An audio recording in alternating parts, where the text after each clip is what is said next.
On en vient à présent à cette étude pour le moins alarmante. Des chercheurs japonais ont en effet découvert des mutations génétiques sur des papillons 18 mois après la catastrophe nucléaire de Fukushima.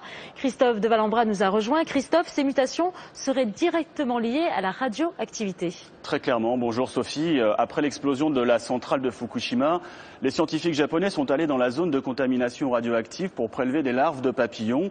Les larves d'un très joli petit papillon de la race des Lycaenidés pour les amateurs.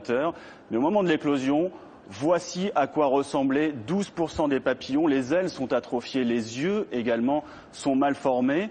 Et ces mutations génétiques se sont transmises de génération en génération en prenant de l'ampleur. Vous allez le voir, d'abord 12% des papillons atteints, et puis à la deuxième génération, 18%, 34% un papillon sur 3 à la troisième génération, et plus encore.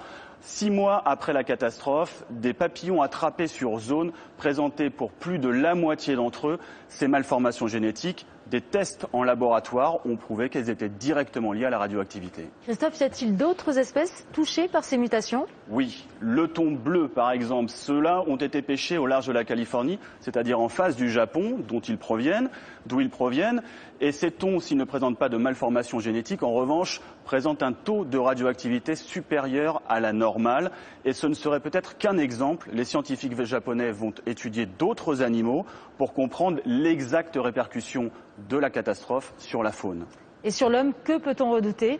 Eh bien, prenons l'exemple de Tchernobyl en 86. On se souvient tous de ces images, attention, assez choquantes de ces enfants atteints de malformations génétiques. Vous allez le voir, ces enfants, ces cas de malformations qui se sont multipliés. Il n'existe pas de données officielles véritablement sur ces malformations génétiques, mais des études ont prouvé que ces mutations étaient au moins 7 fois supérieures à la moyenne, qu'il y avait des milliers de cas de cancer, notamment de la thyroïde.